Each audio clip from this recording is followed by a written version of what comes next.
Dobrodošli u još jedan naš novi video.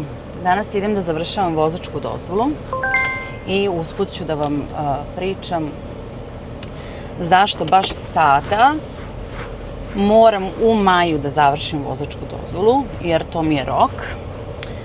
Kako funkcioniše sve vezano za vozačke dozvole, osiguranja ovde, kad se polaže, kako se polaže. Tako da ostanite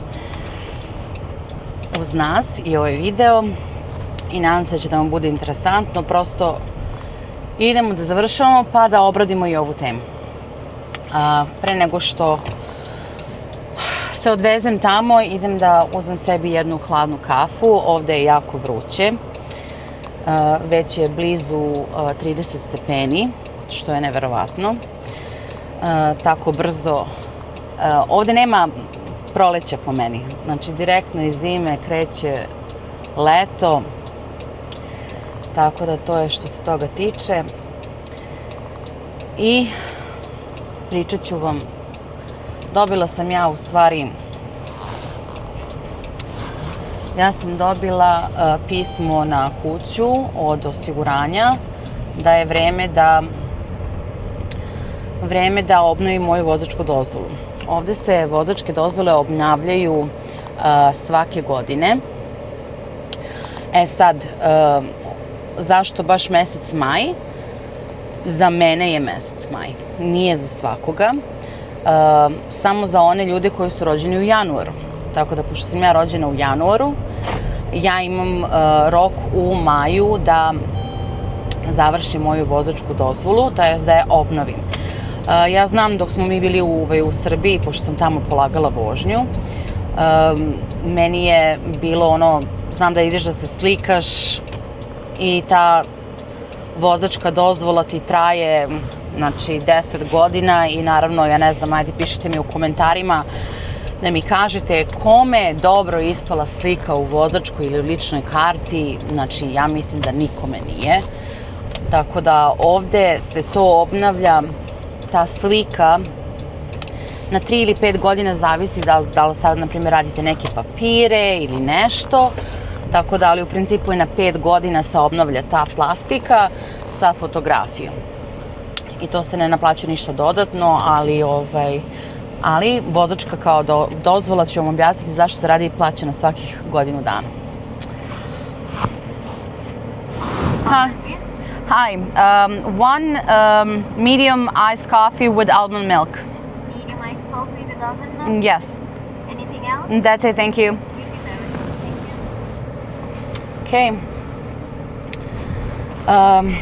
Gde sam stala? Zašto se radi na godinu dana? Prosto da bi mogli da provere da li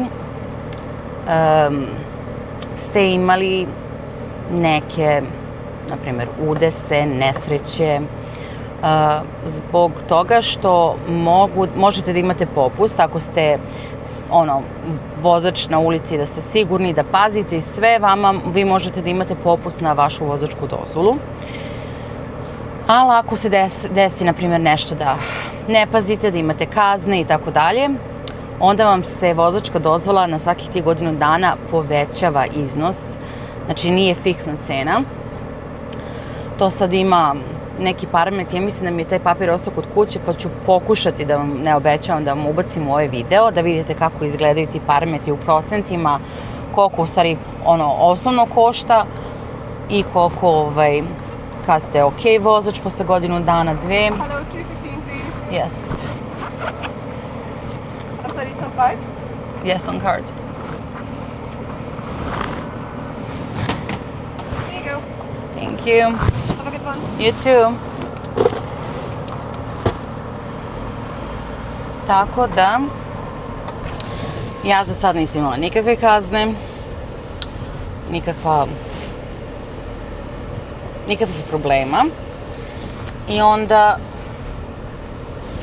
ću sad baš da vidim da li će da mi se smanji ta obnova i koliko to sve zaista sad košta, da vam sad ne govorim, ali ostanite sa mnom pa pričamo sve. Ja ću vam objasniti. Sigurno neću moći da snimam tamo unutra. pošto ta osiguranja postoji, znači ovde mi sad trenutno pričam iz provincije Manitoba, ko nas prvi put sad gleda, pošto svaka provincija ima svoja pravila, a za to imate i video. Tako da, to je jako bitno da gledate, jer ja mislim i sigurna sam da nema svaka provincija ista pravila vezano za neke stvari, pogotovo za neke ove zakone. Vezano u saobraćaju, kazne i cene.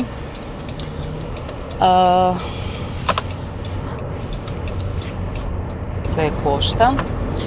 Sad, ako dolazite, na primjer, u Kanadu i imate vašu vozačku dozvolu sa sobom kada dolazite ovde, vi možete polako već da se spremete za taj pismeni test, znakovi i ostalo, pa pravilo u saobraćaju. On ovde, i to je isto različito i po provincijama, drugačije su u stvari cene. Ja znam malo da skrenem. Drugačije su cene po provincijama. Ovde ja mislim da, ako se ja sećam, da je bilo nešto $20, ali to ću da vam ostavim sa strane ako sam pogrešila. I kad položite taj test, onda na prvi slobodni, kada zakazujete online, pošto uglavnom zakazujete online za polaganje vožnje, kada polažete za vožnju, to se isto, kažem, zakazuje online i prvi sledeći termin, ako ste položili testove, onda idete i položite vožnju. Ovde su za vožnju, na primjer, da idete, na primjer, da nađete nekoga da vas obuči u saobraćaju, kako se to kaže, kao practice test, da vežbate sa nekim ko je iskusnom autokućom, da kažemo, onim instruktorima, košta zaista malo, dosta je. Mislim da je negde oko $80 da sam ja platila samo za svaki slučaj. Htela sam da čisto vidim kako to oni, čemu da obratim pažnju, tako da sam ja platila $80 i tako da su oni baš skupi. Sad ako, na primjer, ovde, na primjer, deca kada napune 16 godina imaju pravo da položu te testove, oni dobijaju tu karticu, znači da su položili testove. I sad to se zove nešto GTL, znači kao da ste graduate, da ste položili za vožnju, ali ste learner, to znači da vežbate i obično dobijete taj, kao piše novice driver, kao da ste novi vozač i to vam uglavnom negde mora da bude na vidljivom mestu, uglavnom pozadi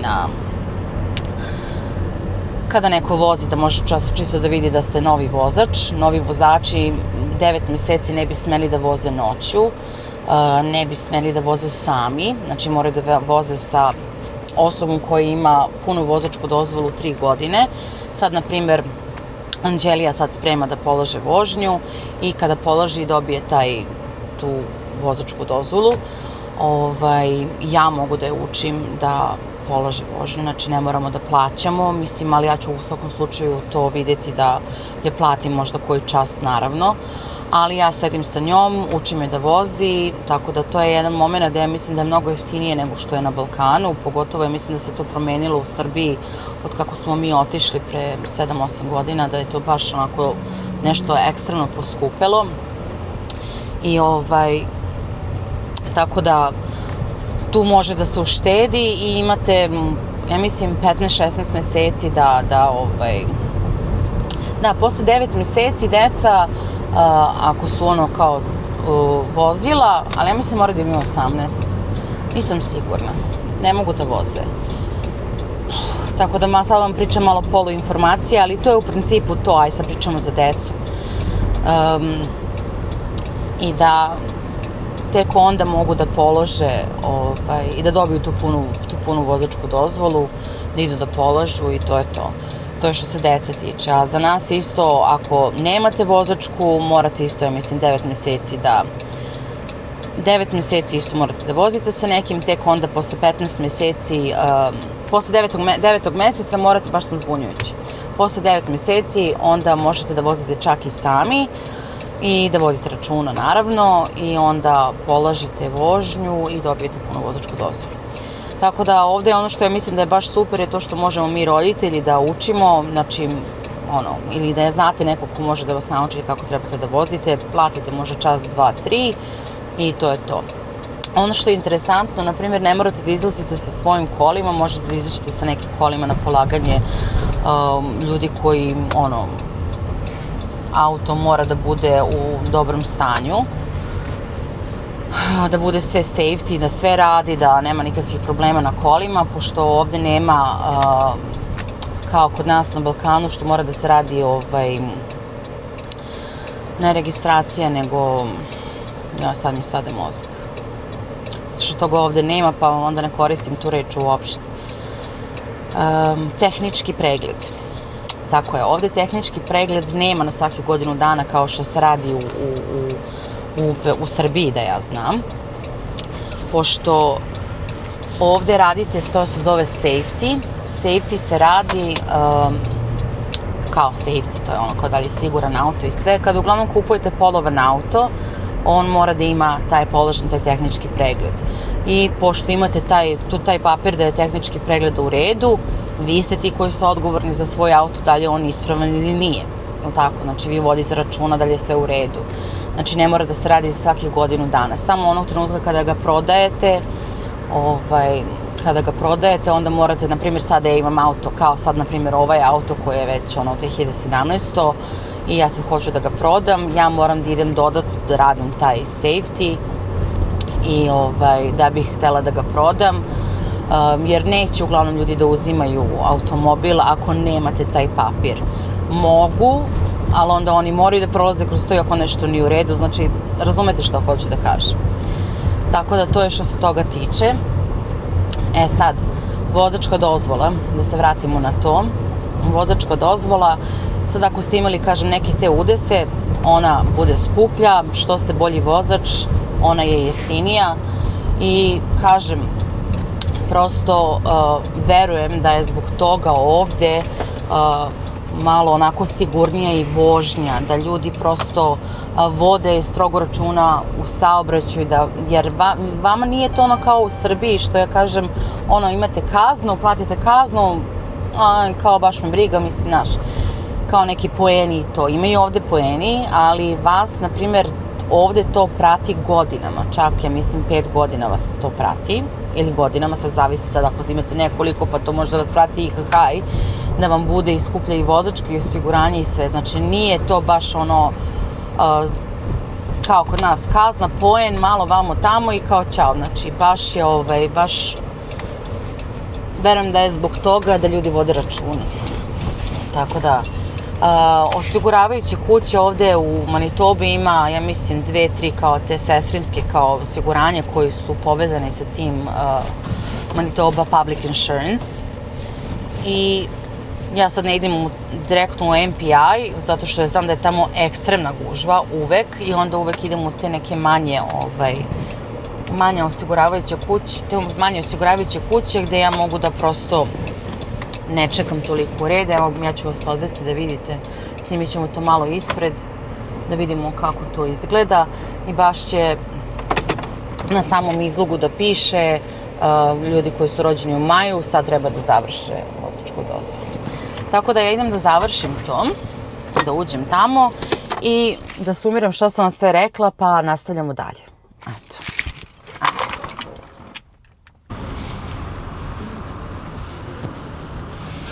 Znači, mi se nalazimo u najobičnijem tržnom centru, gde inače ima i ovaj Winners. Vodit ću vas neki drugi put u Winners. Tako da, nije samo vozačka dozvola, nego je i to osiguranje, znači koje se obnavlja isto obnavlja se na tih godinu dana kao i vozačka dozvola. Pa ćemo da i to snimimo. Ja zveckam ključevima. Dobro, jedino što vidim odavde jeste da nije uopšte veliki red. Ima samo jedan čovjek čeka. U redu, to je super. Evo ga. mali lokal, slikanje, sve tu što može, to je ovde. Ajmo, idemo. Ok, ja sam bila gotova bukvalno, znači žao mi što nisam merila, bila sam bukvalno gotova za 7-8 minuta.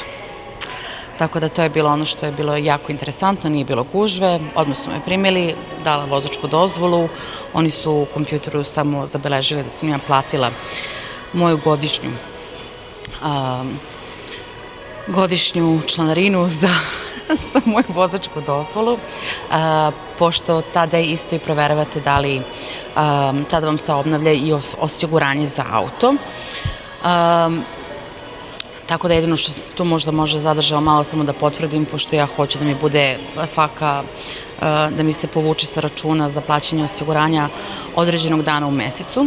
Tako da sam to ono kao malo da mi objasni to da li sve to okej. I u principu to je to. Ništa se nije nešto promenilo, možda mi se čak malo osiguranje smanjilo i to je to. Eto. Ovako, setila sam se nečega, sada prvi put kada položite testove vožnje, vi ne dobijete automatski tu plastičnu vozačku dozvolu sa slikom i sve. Oni vama direktno na licu mesta ispunjavaju jedan mali kartončić koji oni lupe pečat i određeni vremenski period. Oni smatraju da ćete vi da dobijete vašu vozačku dozvolu na kućnu adresu. Znači, u principu da je to nekih, da kažemo, 3-4 nedelje maksimalno. I ako je vi ne dobijete, u tom roku, pošto ima datum, je li tako, vi onda dolazite kod njih, oni vam daju novi taj kartončić, tako da to je što se toga tiče i ništa komplikovano, ja bar mislim. Sad, ako se desi da imate sudar, onda se tu neke stvari mnoge menjaju, a to ću vam pričati u sledećem videu, jer smo to iskusili baš sad. Ali ne sa mojim kolima, kao što sam rekla, ja sam dobila i manje osiguranje i plaćanje manje vozačke dozvole, ali vidjet ćemo šta će Marko da vam kaže na tu temu, šta se tu kod njega izdešavalo, ali morat ćete samo malo da se strpite, da sastavimo sve te vide i da Marko stane i da vam ispriča šta se tu i sve izdešavalo, tako da ostanite uz nas, bit će vam sigurno interesantno. I sad evo, dok sam sad sela i razmislila, gledam čak i ovaj papir ovde, koliko je drugačiji sistem ovde nego na Balkanu, bar mislim. Šta vi mislite, da li biste mogli da se naviknete na ovo? Prosto jeste da oduzima nekako vreme, da znate da imate obavezu jednom godišnje da dođete da obnovite vozačku dozvolu i da vam se, eto, proveri to osiguranje koje dajete na auto. Ovde, gledam sad papir, znači, vama je osiguranje, na primjer, evo sad za moj auto je $2360. To je godišnje osiguranje. Neki ljudi to umeju to da plate odjednom, znači, ko ima, ne mora da plaća svaki mesec. Naravno, pošto plaćate svaki mesec, oni tu kao dodaju neku kamatu, znači plaćam ekstra $67 više, zato što mi skidaju svaki mesec na 12 mesečnih rata. To je u principu to, znači osiguranje automobila. To će vam isto Marko objasniti kada se desi, na primjer, ne znam šta to spada sve u to osiguranje, tako da neću o tome sada pričati, ali tako da pričat ćemo vam i na tu temu kada se tako nešto desi. Tako da ovde da funkcionišete bez automobila je malo teže, znači ne možete ni da zavisite život bez automobila ili da bar jedna osoba mora da vozi, sve vam je kolima. Ovde autobusi su generalno po meni malo prazniji, ili ih ja tako vidim kada ja vozim. U principu ili ljudi eventualno ujutro ide na posao, posle škole i to je to, znači nema ovde nekog preteranog saobraćaja što se tiče autobusa i to. mislim, više automobila, tako da ovde ljudi strogo vode računa i o vožnji i ako vam se desi nešto, onda automatski utiče na vaš finansijski život, svakodnevni život, jer onda vam cena vozačke, osiguranja, sve to skače i sve se to menja, tako da ovde zaista ljudi paze kada voze i vode strogo računa, naravno, pogotovo što imaju kazne, mislim, ja sam pričala o tome da ne morate da stanete kada je školski autobus, morate da stanete, ne znam, na taj four-way stop, to se zove 4 ćoška stop, to je onako nešto bilo interesantno što je drugačije. Znači, imala sam situaciju baš pre nekoliko dana da semafor nije radio i svi su išli po tom sistemu, znači nema saobraćajca koji će to da, znači na 4 raskrsnice saobraćaj je funkcionisao perfektno. Ono, ko prvi stane, on ide, znači tako po 2 automobila iz svakog reda, znači fantastično, znači ja sam eto bila u tom momentu gde tako funkcioniše, tako da zaista vode računa, znači ovde ne znam, kada piše 30 vi morate da vozite 30, vamo su kamere svuda. Znači, nalaze se na semaforima, nalaze se sa strane, imate znakove, mislim, i upozorenja da se snima, da se fotografiše. Vama, mislim, Marko je imao jednu prekomernu brzinu, to baš sa ovim novim automobilom, zato što prosto nije imao osjećaj kad stisne gas da je išao malo brže. Tako da samo kući vam stigne fotografija, što je, kažem, čestitka sa vašim automobilom, mestom, datumom, sve, znači nema tu sad, samo vam stigne, izvolite, platite. Tako da, to je to, znači nema tu ono kao, nema veze ili tako nešto, znači to ovde ne postoji. I onda kad se dosadiš ovde, shvatiš koliko je vozačka dozvola ono jako važna i drugačija i sve potpuno drugačije funkcioniš i da moraš da se navikneš na neke te sitnice, na neka drugačija pravila. Tako da, ali meni, na primjer, to nije bio problem. Ne znam, meni se sviđa ovde način vožnje. Mislim, način vožnje, ja sam rekla način.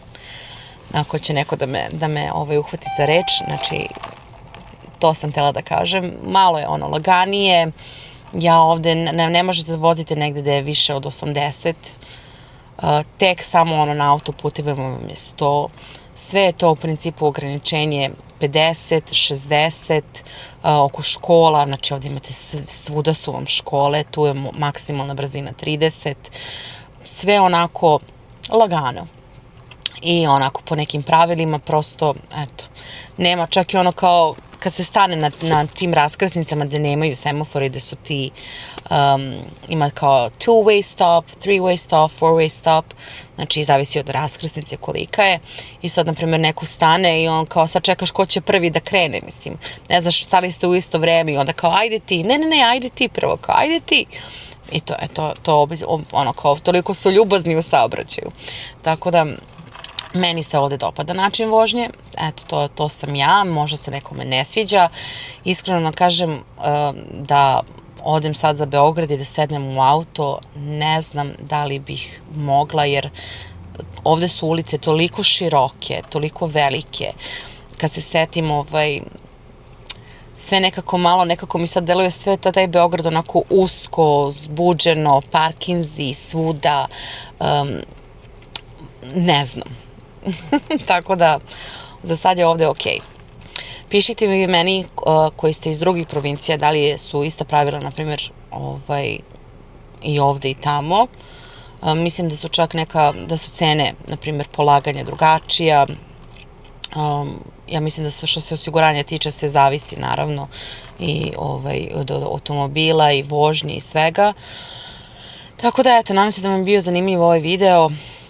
Nemojte zaboraviti da mi lajkujete ako vam se ovo dopalo, subscribeujte se ako ste novi i pogledajte naše prethodne videe i ostanite za naše buduće videe. Još uvek smo mlad kanal, i pokušavamo da vam dočaramo eto ili kako mi živimo, jer smatramo da svaka porodica nekako živi drugačije, da podelimo s vama neke informacije. Mislim, eto, ja sam snimala sad, idem da uradim vozačku, rekao, ajde da vam snimim, zašto da ne, tako da ništa nešto kod nas nije planski, uvek je nekako se ja trudim da to bude spontano, ako napravimo neki tematski video, to je ono kao ako imamo vremena, tako da, eto, porodica sa 4 dece ovde u Kanadi, konkretno u Winnipegu, pa eto, zapratite nas, podelite ovaj video ili neki drugi, ako mislite da bismo bili nekome drugome interesantni, da se subscribe-uju i to je to.